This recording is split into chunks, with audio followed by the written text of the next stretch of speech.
Good afternoon, everybody. It's the old coach.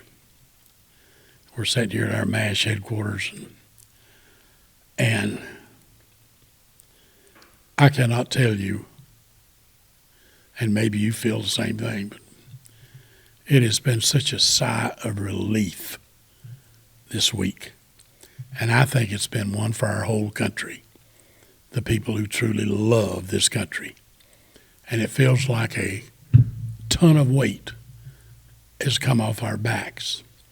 And I want to relate something that really makes a difference. And I'm calling this a sigh of relief. And it happens to all of us in our life, but when something that is accomplished in our life, there is a, whew, I'm glad that's done. And that's the example I want you to look at as we talk for the next few minutes. And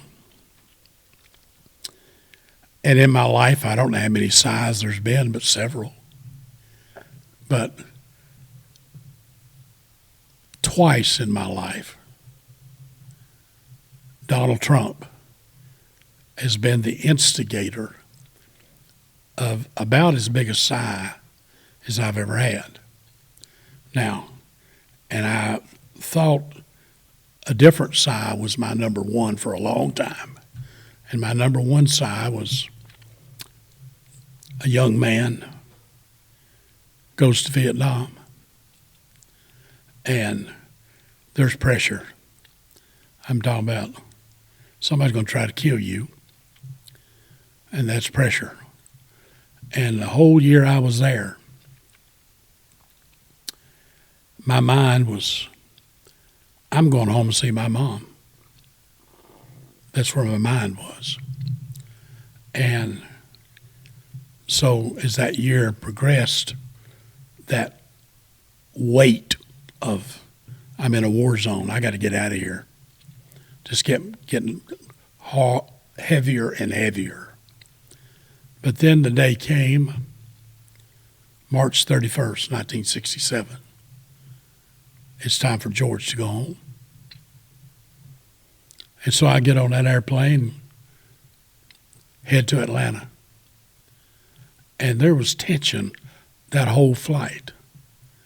And just an example, we flew out of Ankei, going to Cameron Bay to catch the airplane home. And we had the 1st Cav and the 173rd Airborne, both at that little strip there in Ankei, and there was 2 C-130s sitting down on the tarmac. And the 173rd got on one and 1st Cav on the other one. And we're just flying over to Cameron Bay, which wasn't far. And so we fly and we land. And when we get there, we got news that the plane that took off right behind us crashed into the mountain and killed everybody on board. Now that was a shock. They're going home, finish their duty, all of us, and they're killed. Now, that's in all of our minds as we're traveling from there and stopping in here and stopping in Hawaii and then going to Seattle, Washington, and then we're going to Chicago and get on another plane and come to Atlanta. Well, every one of them takeoffs and landings was a oh my goodness.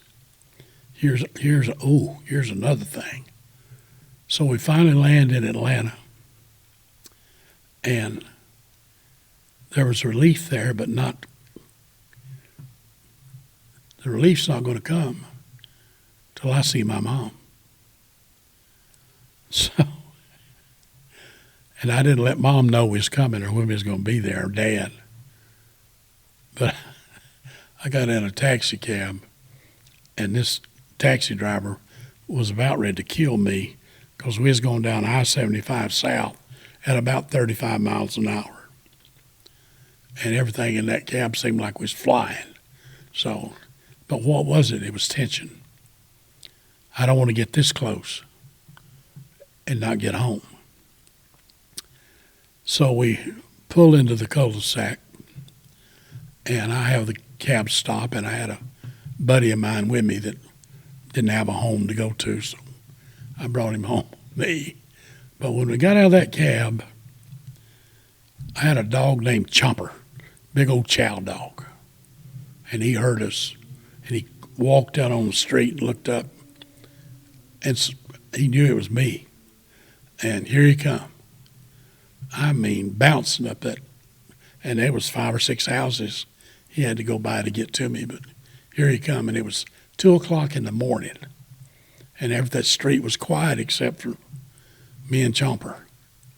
So we go walking down that street, and I did it that way because back in the jungles in Vietnam, that's what I pictured.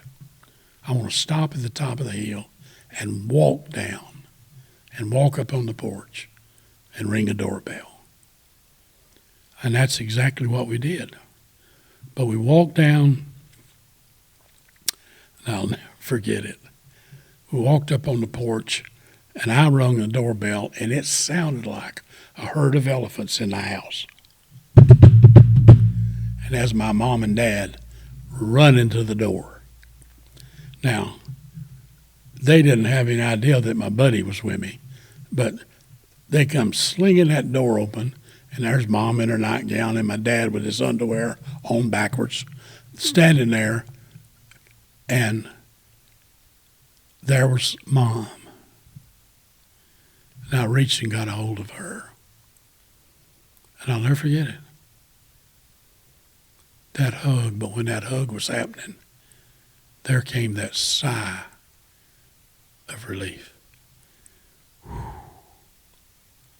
Made it. Now, this week and a few years ago, I had that same kind of a pressure because back when Donald Trump was running for president against Hillary Clinton, I knew in my heart of hearts that if that woman won the presidency, this country was in trouble. I knew it. And at 3 o'clock in the morning, and I'm talking about it was serious, the weight was there. And I mean, it was. And when the announcement came, he's won the presidency. And it's a memorable sigh. I want you guys to analyze your sigh, because we've been toting this weight forever.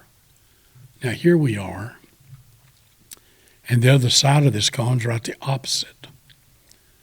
When Joe Biden won the presidency, I mean, a weight piled on top of me. This guy is just not capable of doing what we need done. And here for 4 years, carried that weight. And everybody's saying, you know, I've never heard anybody lambaste anybody as bad as Donald Trump got beat up the last 4 years. And every time he got beat, there's another pound hit all of us. And I've probably talked to 50 people this week that I know well, and every one of them was making the same statement. When that announcement came and that he's won, whew. But I'm going to tell you something. When that weight left, and it did, that was God. That relief. We can do this. And so that sigh of relief. And Mr. Donald Trump, President, I know the odds of you watching any of this video is slim to none. But if I could reach through there and hug you, I'd pull you up close and hug you. Thank you for being my president and the president of my country. And I believe you're capable of leading us to a place that we all live better. and I'm excited about it. And again, anything I can do to help that scenario, I'm here. Love to. Now, I'm going to do another video on the damage that was done in the last 4 years that we're going to have to pay for. And it was all self-inflicted wounds. And the numbers are absolutely phenomenal. What a waste that happened in the last 4 years. It's got to be paid for.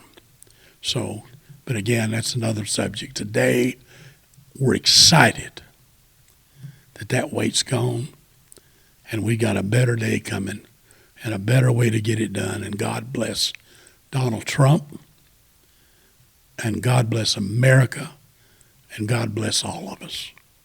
This is the old coach. Have a great day.